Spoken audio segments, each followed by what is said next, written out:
Climate extremes encompass both extreme weather, with durations of minutes to days, the synoptic timescale, and extreme climate events with durations of months, in the case of periods of persistent wet and stormy weather, or in years, as in the case of persistent drought. In all cases, the frequency of extreme events may be affected by seasonal to interannual fluctuations of large-scale climate variations, such as the El Niño Southern Oscillation, and particularly in the case of the Mediterranean, changes in the status of the North Atlantic Oscillation. There are a number of meteorological extreme events involving temperature and precipitation, drought and high winds, and each of these events has different indicators as a result of different ways of characterising extremes of heat and cold and wetness and dryness. And of course, extreme events have impacts. Examples include the dust storms that she was just talking about, and ice storms, floods, debris flows and droughts. And these are the kind of issues that are a problem for society.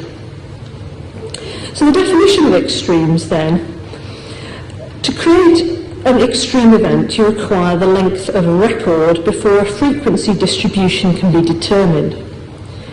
We need to know, for example, whether the frequency of extreme rainfall events per decade has changed.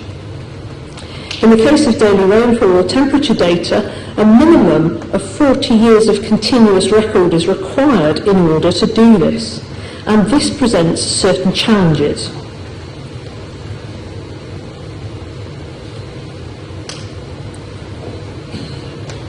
Changes in particular indicators are required in order to demonstrate changes over the time period of particular records.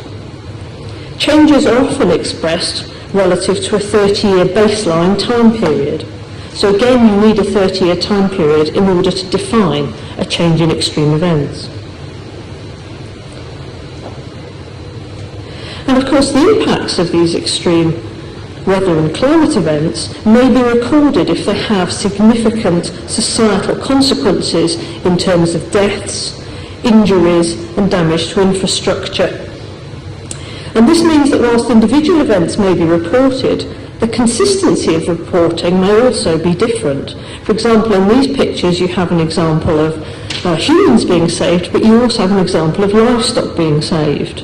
And in terms of reporting, it's more likely that the human element will be prominent. So now let's just consider one type of impact of an extreme event. I'm particularly focusing on floods. This can of course include coastal flooding prompted by storm surges associated with the passage of cyclones, but for the purposes of this talk I'm going to focus dominantly on river flooding. Flooding of rivers is a relatively common occurrence, but the kinds of events that I want to talk about are the damaging floods. High magnitude events with often a very rapid rate of onset. Flash flood is a term applied often to localised floods with a very high magnitude discharge, so a very high amount of water carried very quickly. But the speed of onset is the characterising feature, in that the floods can occur rapidly in the order of minutes, and that in itself makes them very difficult to predict. Now, extreme rainfall will have a different impact on flooding each time it occurs.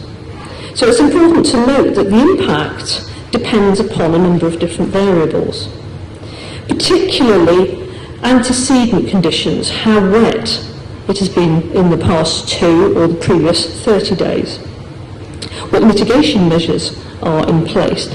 And you can see river regulation in terms of the presence of large dams as a mitigation measure. Variations in intensity and in duration of individual extreme rainfall events will also have a different impact on flooding. And vulnerability can also be seasonably variable. If you have a campsite located in a dry riverbed, then the potential for an extreme rainfall event to have an impact is likely to be seasonal, because camping tends to be a summer activity. So let's look at extreme rainfall event impact on the Mediterranean. This is a sensitive region for current and future climate change. It's open to the Atlantic, and so Atlantic cyclones percolate into the basin, but also there are several locations within the Mediterranean in which intense cyclones can form, particularly the Gulf of Genoa and the area around Cyprus. In order to examine flood events within the whole Mediterranean basin, I'm going to present you some information from a data set compiled from the Centre for Research on Epidemiology of Disasters in Brussels, the Emergency Events Database. As with all such databases, the criteria for inclusion are critical and may result in a bias in the events reported. And for this database, there need to be more than 10 deaths for an individual event to be recorded.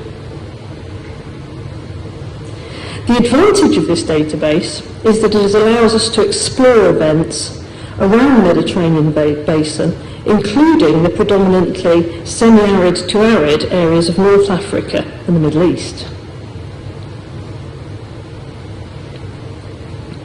So this slide shows Mediterranean damaging flood events over the last 57 years. And there is a breakdown country by country. Typically, the frequency of occurrence is one event every 2 to 3 years, with Algeria having the highest frequency in event every 1 to 2 years. But you'll note there is some spatial difference in the occurrence of flooding across the Mediterranean basin, and this might be realistic, but it also might be an artefact of the recording. Now if we look at the death toll associated with the same time period, we see that deaths again country by country show some variability, but with the Western Mediterranean countries of Spain, Morocco and Algeria heading the list with in excess of 1,200 deaths over that time period. We can also see the seasonal distribution of these events, and it also varies across the Mediterranean, with Western and Central Mediterranean showing clear seasonality, with most floods occurring in the winter months, whereas as you move to the Eastern Mediterranean, you see that there's much less seasonality, and this may reflect the relative importance of convective thunderstorms in the summer period, as opposed to the Western Mediterranean being dominated by cyclones coming in from the Atlantic, which are a winter phenomenon. Okay, well, if we look at the trends in extreme flood events and their death tolls over the length of the record, we actually see some interesting differences. So if we compare the North Mediterranean with the South Mediterranean, we can see that in the Northern Mediterranean, death tolls since the 1970s appear to have fallen, in stark contrast to data from the Southern Mediterranean.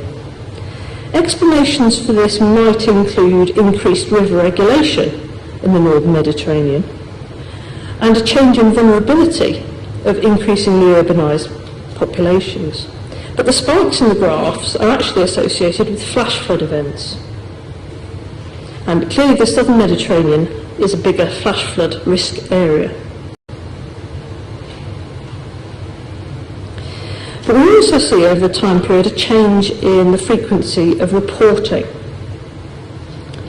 And this is reporting events that accord to the criteria of this database.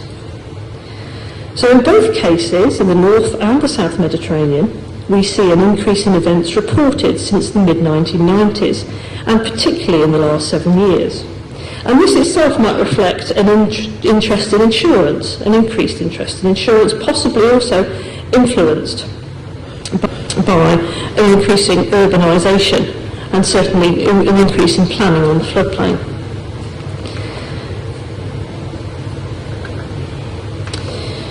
Now, the information that's coming out of this database suggests that flash floods are really the key issue. And the death tolls associated with most extreme rainfall events are associated with these rapid onset flows which have virtually no warning. And the problem with this is they're associated with rapidly evolving synoptic systems which are very short-lived but provide very intense precipitation. And as such, they're actually very difficult to predict. One of the other problems associated with a lot of the flooding is that not only does it affect people directly as a result of the flood, but there are knock-on impacts, particularly if electricity generating substations happen to exist within the floodplains affected. So these can have relatively long and more diverse impacts. The Arjuna event in 2001 is the most extreme recent event with a very high death toll in the Mediterranean.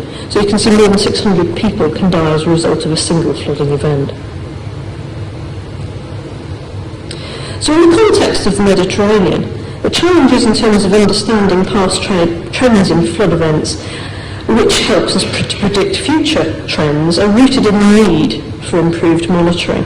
And this includes additional monitoring from the Meteorological Office, whereby over time periods the various stations may go offline. And because we need 40 years or so of records to define the extremes, the longer meteorological data that's available, the more chance we have of understanding the return frequency of these events and how those may be changing. So in conclusion then, only by developing consistent reporting of both meteorological events and their impacts will we be in a better position to predict future changes. And in particular from this information, flash floods continue to present a major threat to life and property within the Mediterranean, particularly within the southern countries. Thank you.